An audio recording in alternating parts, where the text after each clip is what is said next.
2024 के अंत में Birmingham industrial language training services के 3 पुराने सहकर्मी 40 वर्षों में पहली बार अपने पुराने कार्यालय में मिले, जो तब तक हैंड्सवर्थ टेक्निकल कॉलेज बन गया था और जो अब साउथ और सिटी कॉलेज बर्मिंघम का एक हिस्सा है।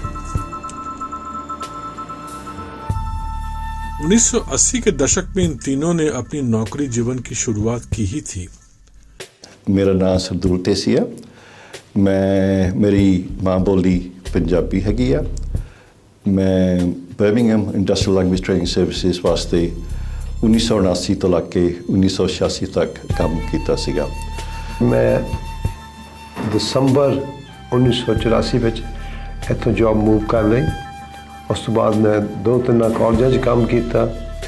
फिर मैं एडल्ट लर्निंग इंस्पेक्टर बन गया। मैं हूँ गॉर्डन वेल्स और मुझे थोड़ी हिंदी आती है। वैसे ही मेरी मातृ ज़बान अंग्रेज़ी है और मुझे गैलिक भी आती है। तीनों ने एक साथ अपनी जीविका के शुरुआती दौर के बाद में बातें साझा की।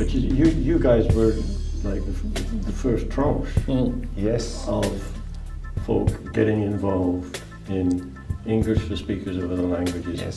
but with bilingual skills abroad. 1980 के दशक में बर्मिंघम पहले से ही एक बहुसांस्कृतिक और बहुभाषी शहर बन चुका था, खासकर स्पार्कब्रुक या हैंड्सवर्थ जैसे मोहल्लों में, जहां आप जी भर के जमैका के गीत संगीत सुन सकते थे, एशियाई भोजन खा सकते थे और उसी के साथ आयरिश पब में पीने का आनंद भी ले सकते थे। लेकिन फिर भी इस स्तर के अंतर सांस्कृतिक संपर्क तब भी इंग्लैंड में अपेक्षाकृत नया ही था और कभी-कभी यह गर्मागर्म राजनीतिक बहस का विषय भी बन जाता था। अब ऐसे सामाजिक संदर्भ में ILT सेवा को चलानी थी। अपने पुराने कार्यालय की खोज करते हुए टीम को उनके द्वारा शुरू की गई कुछ परियोजनाओं की याद आ रही थी।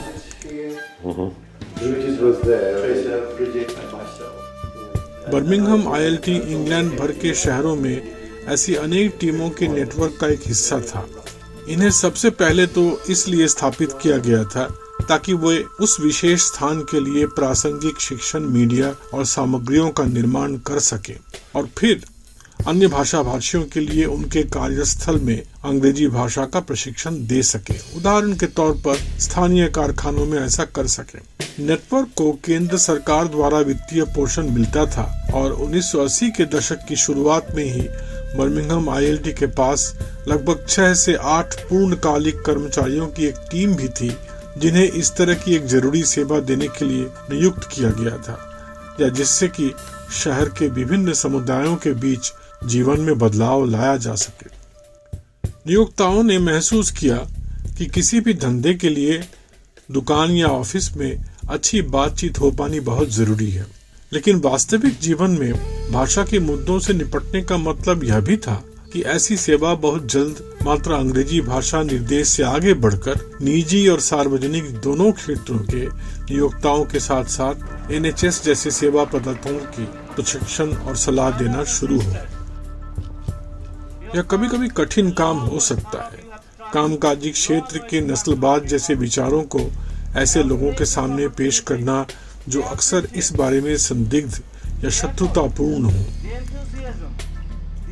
यह स्टीफन लॉरेंस की नस्लवादी हत्या के समाचार में आने के कुछ साल पहले की बात है। वैसे तो उसके बाद की मैकफरसन रिपोर्ट ने कम से कम इन विषयों को अधिक खुली सार्वजनिक चर्चा के लिए मजबूर कर दिया। उसी समय बर्मिंघम ILT ने सेवा प्रदाताओं के लिए भाषा जागरूकता प्रशिक्षण की पेशकश करते हुए अपनी भाषा संबंधी रुचियों को बनाए रखा और विकसित किया। यह उस समय की बात है जब मातृभाषा के संरक्षण का मुद्दा अधिक ध्यान आकर्षित करने लगा था और नाटेसला यानी वयस्कों को दूसरी भाषा के रूप में अंग्रेजी सिखाने के लिए राष्ट्रीय संघ ने अंग्रेजी के साथ साथ अन्य सामुदायिक भाषाओं में बढ़ती रुचि को प्रतिबिंबित करने के लिए इसका नाम बदलकर नाटेक्ला कर दिया। केंद्रीय सरकार के वित्तीय पोषण की समाप्ति के साथ ही बर्मिंघम ILT टीम को अंततः कॉलेज के अपने अध्यापकों में समाहित कर लिया गया। हालांकि इससे पहले ही टीम के सदस्यों ने अभूतपूर्व बीबीसी टीवी श्रृंखला में हिंदी उर्दू बोलचाल पर सहयोग करते हुए लोकप्रिय हुए थे।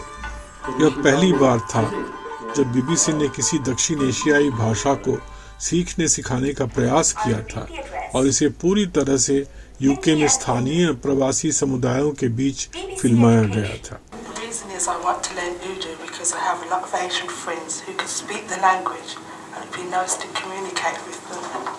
इस दौरान शिक्षार्थियों को यह कहकर भी प्रोत्साहित किया गया था कि वे स्थानीय केंद्रों की तलाश करें जहां हिंदी उर्दू बोलचाल क्लब की नोटिस को प्रदर्शित की गई हो।